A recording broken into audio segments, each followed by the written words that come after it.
Misteri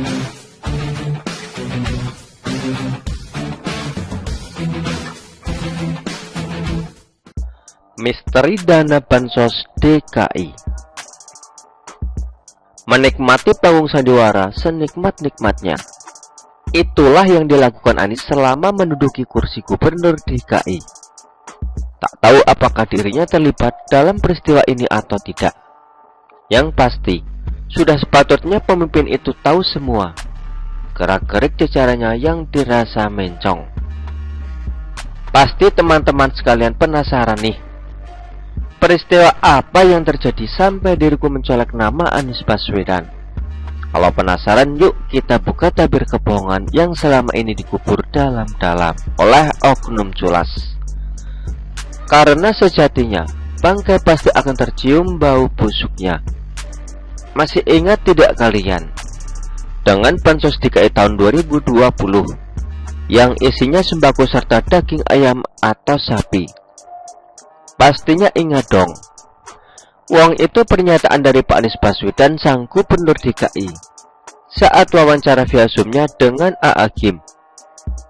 Apakah kawan-kawanku yang tinggal di wilayah DKI mendapatkan bansos seperti yang dikatakan Anies? Jujur saja tak apa kawan. Banyak kok sahabat kita di luar sana yang termakan bualannya Pak Anies itu. Memang sejatinya Anies itu kan sudah mengada-ngada. Dia itu kemarin memberi statement agar rakyat tuh percaya dengan ucapan legitnya itu. Wih, lihat betul nih Anies menghipnotis rakyat dengan ucapannya yang tak masuk di akal. Ucap terheranku. Kita kulik bersama yuk masalah dana bansos DKI ini, agar kita semua tahu faktanya. Saat pandemi COVID-19 terjadi, banyak anggaran dari APBD DKI senilai 3,65 triliun rupiah dalam bentuk paket sembako. Nah, Dansos yang mengelola dana itu menunjuk 3 rekanan untuk menyalurkan paket tersebut, yakni Perumda Pasar Jaya, PT Food Station, dan PT Trimedia Imaji Rekso Abadi. Namun entah mengapa, anggaran terbesar diamanahkan para Perumda Pasar Jaya senilai 2,85 triliun rupiah. Mengapa tak dibagi rata dengan ketiganya ya? Ujarku.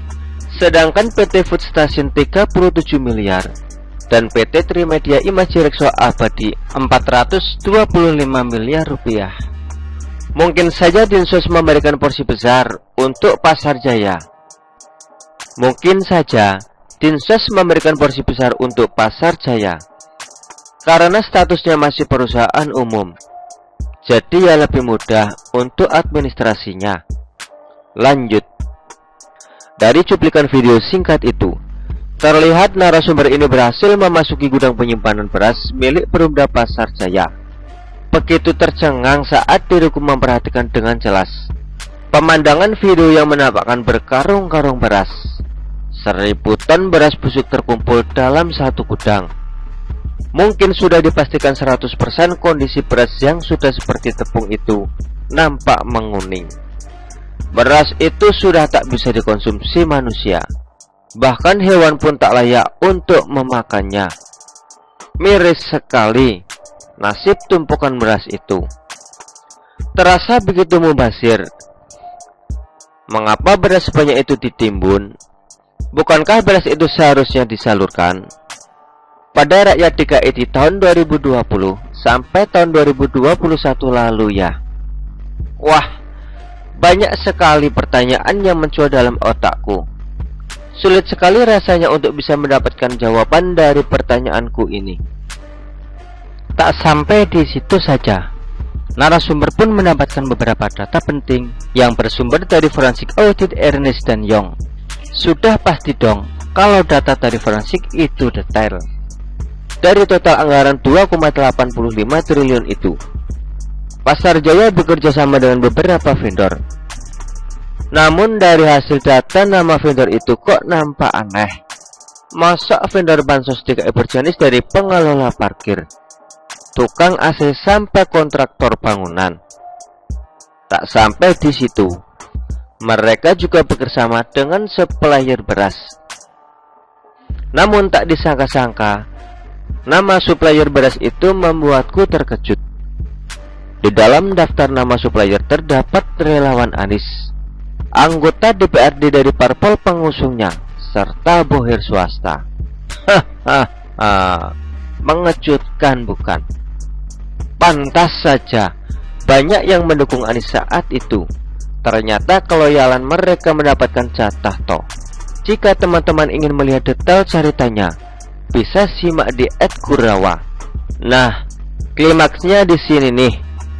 Pada tahun 2020, tepatnya tanggal 18 sampai 19 Desember, ada yang membuat kebohongan dengan cara menyebar secara serentak terkait pelaksanaan Bansos DKI yang tepat sasaran. Wah, pembuat media itu begitu cerdas sekali, sampai bisa membuat berita palsu. Apakah mereka tak takut jika nanti dilaporkan? Atau ada backingan kuat di balik tindakan mereka itu? Sehingga dengan beraninya mereka membuat berita palsu. Wallahu a'lam. Apakah peran KPK sudah maksimal dalam menangani masalah ini? Kalau kata narasumber sih, KPK hanya memantau saja. Ya kalau urusan di DKI, entah bagaimana pendapat sobat sekalian tentang kinerja KPK terkait masalah ini. Parahnya lagi, KPK malah memberi penghargaan pada Dirut Pasar Jaya di tahun 2021 lalu. Duh, kalau urusan kayak gini, KPK seolah-olah merem. Nasnya lagi, ada rumor di tahun 2021 jika Kepala BPK DKI malah dimutasi ke Aceh. Loh, kok tiba-tiba dimutasi? Kenapa ya? Apakah suatu kebetulan saja? Kepriben kie? Piye kelanjutane? Andai saja penegak hukum mau menindaklanjuti problematika seperti ini, pasti semua kejanggalan ini akan terungkap. Pertanyaan yang masih membayangi ingatanku, siapa yang menentukan para supplier itu ya? Terus gimana nih tanggapan Pak Gubernur DKI Anies Baswedan? Ini masih menjadi tanggung jawabmu loh Pak. Mosok dirimu tak tahu menahu masalah kayak gini sih? Pasti dirimu paham betul masalah ini. Jangan menutup mata ya Pak Anies. Rakyat sudah susah, jangan dibuat semakin susah demi membela dan menutupi kebohongan. Kejutan nih sebagai penutup cerita. Tahukah kalian, Ketua Dewan Pengawas Pasar Jaya, yakni Sutrisno Muslimin, sekarang dirinya itu merangkap tugas sebagai Ketua DPP Relawan Anies.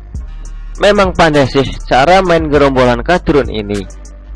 Sampai tak tercium sedikit pun bau busuk tindakan mereka seperti beras bansos yang masih menjadi misteri. Dan apakah benar dana bansos COVID-19 itu dipermainkan? I don't know. Yang jelas, cerita ini rasanya masih menggantung. Banyak hal yang masih belum terkuak. Semoga saja kejadian ini segera diusut pihak berwajib. Harapannya sih semoga PJ Gubernur yang sekarang bisa segera notis perihal masalah yang sempat tertimbun ini, agar bisa segera membenahi semua ketidakbecusan Anies selama memimpin. Begitulah kura-kura. Artikel ini diambil oleh siwon.com dan ditulis oleh Kiki Dalio. Bagaimana menurut Anda?